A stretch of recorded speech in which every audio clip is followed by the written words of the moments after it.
नमस्ते दोस्तों, हरिओम, राधे राधे, जय श्री कृष्णा। तो मैं आज आप सभी के लिए रामायण की कुछ सामान्य जानकारियाँ लेके आई हूँ। तो वीडियो के अंत तक जरूर बने रहिएगा, नहीं तो आपकी जानकारी अधूरी रह जाएगी। तो चलिए बिना समय को बर्बाद किए शुरू करते हैं। तो रामायण को आदि काव्य कहा जाता है। आदि काव्य क्यों कहा जाता है? क्योंकि यह विश्व का सबसे पहला काव्य है। विश्व का सबसे पहला काव्य होने के कारण इसको आदि काव्य कहा जाता है। रामायण की रचयिता महर्षि वाल्मीकि हैं। महर्षि वाल्मीकि जी ने रामायण की रचना की थी। आदि काव्य, इसको रामायण को आदि काव्य कहा जाता है। समस्त विश्व का यह पहला काव्य है, इसी कारण इसको आदि काव्य कहा जाता है, जैसा कि मैंने शुरू में ही बताया था। इसकी रचना त्रेता युग में 500 ईस्वी पूर्व, इसके अंतर्गत 7 कांड है। त्रेता युग में 500 ईस्वी पूर्व पहले इसकी रचना हुई थी। और रामायण में 7 कांड है। 7 कांडों में रामायण विभक्त है। 645 सर्ग हैं। सर्गों की संख्या 645 है और 24,000 श्लोक हैं। इसके अंतर्गत 24,000 श्लोक हैं। संहिता, यह चतुर्विंशति सहस्त्री संहिता कहलाता है। 24,000 श्लोक होने के कारण इसको चतुर्विंशति सहस्त्री संहिता कहते हैं। कवि प्रथम पद्धति रघुवंशम, ब्रह्मा जी के आदेश पर रामायण की रचना वाल्मीकि जी ने की थी। ब्रह्मा जी ने कहा वाल्मीकि जी को कि आप रामायण की रचना कीजिए, तो ब्रह्मा जी के आदेश पे ही वाल्मीकि जी ने रामायण की रचना की थी। नल चंपू के अंतर्गत श्री विक्रमादित्य ने कहा है रम्या रामायणी कथा। नल चंपू के अंतर्गत एक चंपू काव्य है जिसके अंतर्गत श्री विक्रमादित्य ने कहा है रम्या रामायणी कथा। इसका प्रधान रस करुण रस है। अब रामायण का प्रधान रस पूछ दे कि रामायण का प्रधान रस क्या है, तो रामायण का प्रधान रस करुण रस है। तमसा नदी के किनारे, अब देखिए रामायण की कथा शुरू होती है कि रामायण की रचना कैसे हुई।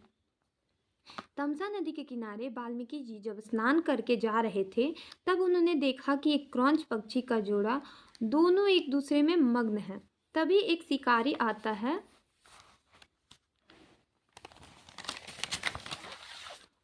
और उसमें से एक पक्षी को मार देता है।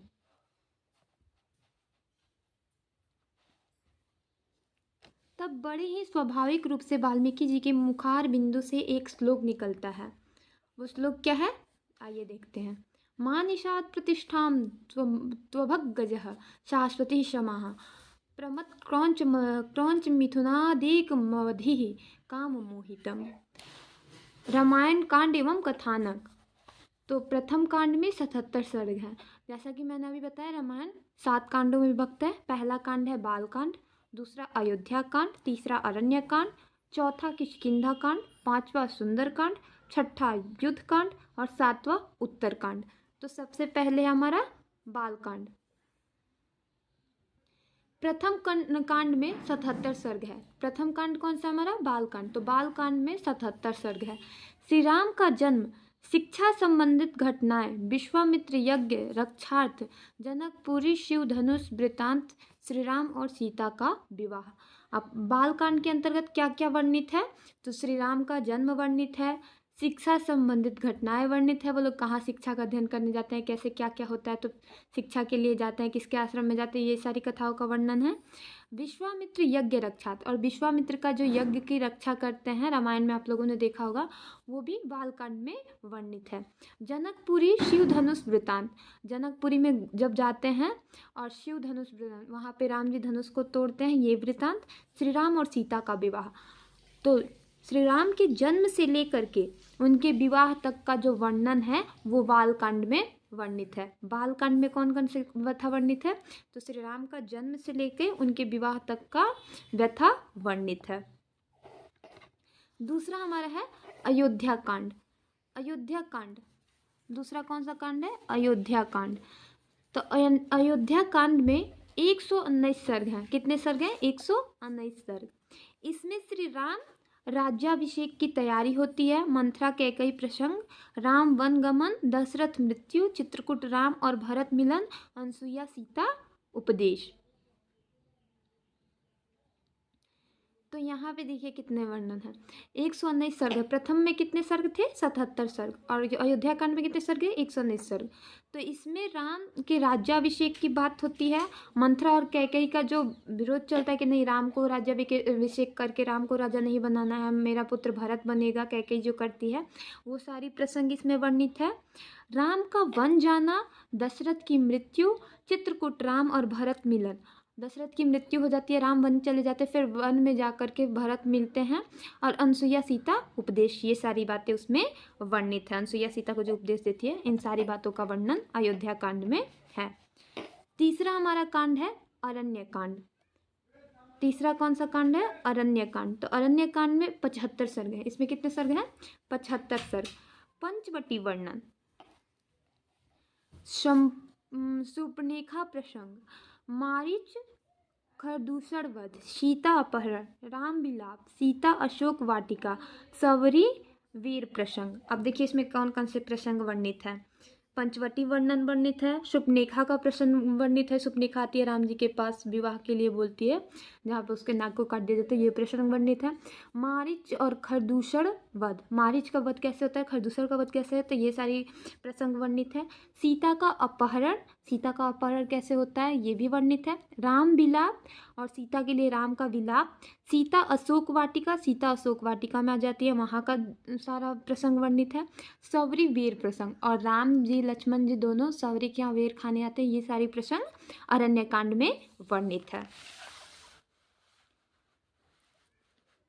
अब चौथा हमारा है किष्किंधा कांड। किष्किंधा कांड चौथा कांड है। तो इसमें 67 सर्ग है। इसमें देखिए क्या क्या व्यथा वर्णित है। सीता की खोज, सुग्रीव मित्रता, वलिवध, संपाति द्वारा सीता अपहरण सूचना। आप देखिए 67 सर्ग हैं किष्किंधा कांड में। सीता की खोज करते हैं, सुग्रीव से मित्रता होती है, वली का वध और संपाति द्वारा सीता अपहरण की सूचना। ये सारी दृश्य जो हैं किष्किंधा कांड में वर्णित हैं। सुंदर कांड में देखिए क्या क्या प्रसंग वर्णित है। तो सुंदर कांड में कितने सर्ग हैं, 68 सर्ग हैं। ये सर्ग बहुत इंपॉर्टेंट है, किसी भी कॉम्पिटेटिव एग्जाम में पूछता है कि अयोध्या कांड में कितने सर्ग हैं, बाल कांड में कितने सर्ग हैं, तो ये सब आपको याद रखने हैं। तो सुंदर कांड में 68 सर्ग हैं, और इसमें देखिए क्या क्या बातों का वर्णन किया गया है। हनुमान लंका प्रवेश, हनुमान जी जब लंका जाते हैं उस बात का वर्णन है। सीता खोज, सीता की खोज का वर्णन है। अशोक वाटिका उजड़ना, अशोक वाटिका जब हनुमान जी जाते हैं सीता को खोजने के लिए तो पूरी अशोक वाटिका को उजाड़ देते हैं। लंका दहन, लंका को जलाते हैं। राम संदेश प्रेषण, राम का संदेश, राम को फिर संदेश लेके आते हैं। तो ये सुंदरकांड में पूरे हनुमान जी के ही इर्द गिर्द सारी घटनाएं घटित होती हैं, सारी घटनाएं हनुमान जी के द्वारा ही की गई हैं। तो 68 सर्ग है। हनुमान जब लंका प्रवेश करते हैं उस समय से लेके, और जब लंका से वापस आते हैं राम जी के पास, वहां तक का सारा दृश्य का वर्णन इसमें किया गया है। अब हमारा छठा है युद्ध कांड।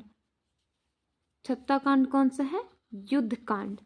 तो इसमें 128 सर्ग हैं। कितने सर्ग हैं, 128 सर्ग। राम रावण का युद्ध वर्णन, इसमें क्या क्या वर्णन है, राम और रावण के युद्ध का वर्णन है। रावण कुंभकर्ण मेघनाथ की मृत्यु, रावण की मृत्यु, कुंभकर्ण की मृत्यु, मेघनाथ की मृत्यु युद्धकांड में वर्णित है। माता सीता की अग्नि परीक्षा, और जब लेके लंका से जब सीता माता को ले जाते हैं उनकी अग्नि परीक्षा भी होती है, ये भी इसी में वर्णित है। और पुष्प विमान द्वारा अयोध्या वापिस, फिर पुष्प विमान द्वारा वो लोग अयोध्या वापिस आते हैं, इन बातों का भी वर्णन युद्धकांड में है। राम राज्याभिषेक, और उसके बाद से अयोध्या आके राम का राज्याभिषेक होता है, तो ये बातें वर्णित है। तो इसमें 128 सर्ग है। कहाँ से कहाँ तक की बातें इसमें वर्णित है, तो युद्ध के, राम और रावण के बीच का युद्ध का समय से लेकर राम के अयोध्या आने तक, आके राज्याभिषेक तक की बातें इसमें वर्णित है। अब हमारा सातवां कांड है। सातवां कांड है उत्तरकांड। कौन सा है, उत्तरकांड। इसमें 111 सर्ग हैं। कितने सर्ग हैं, 111 सर्ग। लवकुश का जन्म वृत्तांत, इसके अंतर्गत क्या उत्तरकांड में क्या क्या वर्णित है? लवकुश का जन्म वृत्तांत वर्णित है, हनुमान जन्म कथा वर्णन, रावण जन्म कथा वर्णन, सीता जी के पूर्व जन्म का वर्णन और सीता का धरती में समाहित होना तथा शत्रुघ्न द्वारा लवणासुर वध एवं शंबुक वध वर्णित है। तो ये सारी घटनाएं जो यहाँ पे बताई जा रही है, ये सीता का परित्याग करने के बाद से राम ने जब सीता का परित्याग करके उनको वन भेज दिया था, उस समय से लेकर के शंबुक के वध तक की कथा इसमें वर्णित है। तो अगर देखा जाए तो सबसे बड़ा हमारा जो कांड है तो वो युद्ध कांड है। सबसे बड़ा कांड युद्ध कांड, क्योंकि इसमें 128 सर्ग हैं। और सबसे छोटा कांड अगर देखा जाए तो सबसे छोटा कांड हमारा है किष्किंधा कांड। तो पूछ लिया जाए आपसे कि सबसे छोटा कांड कौन सा है, तो किष्किंधा कांड, क्योंकि इसमें 67 सर्ग है। और सबसे बड़ा कांड कौन सा है, तो युद्ध कांड, क्योंकि इसमें 128 सर्ग हैं। रामायण का उपजीव्य, माने रामायण का आधार क्या है? रामायण आदि काव्य। रामायण पूर्व रचनाएं स्तुति, धर्म, यज्ञ और विभिन्न प्रकार की स्तुतियों का जुड़ाव से संबंधित है। देखिए क्या क्या चीजों से रामायण संबंधित है। तो रामायण पूर्व रचनाएं, रामायण की जो पहले की रचनाएं हैं, स्तुति हैं, धर्म और यज्ञ, विभिन्न प्रकार के स्तुतियों का जुड़ाव, विभिन्न प्रकार की स्तुतियों का जुड़ाव, विभिन्न प्रकार की स्तुतियों का जुड़ाव है इसमें। यहाँ पे थोड़ा सा मिस्टेक हो गया है, यहाँ पे पूर्ण विराम नहीं रहेगा, ठीक है। स्तुतियों का जुड़ाव से संबंधित है।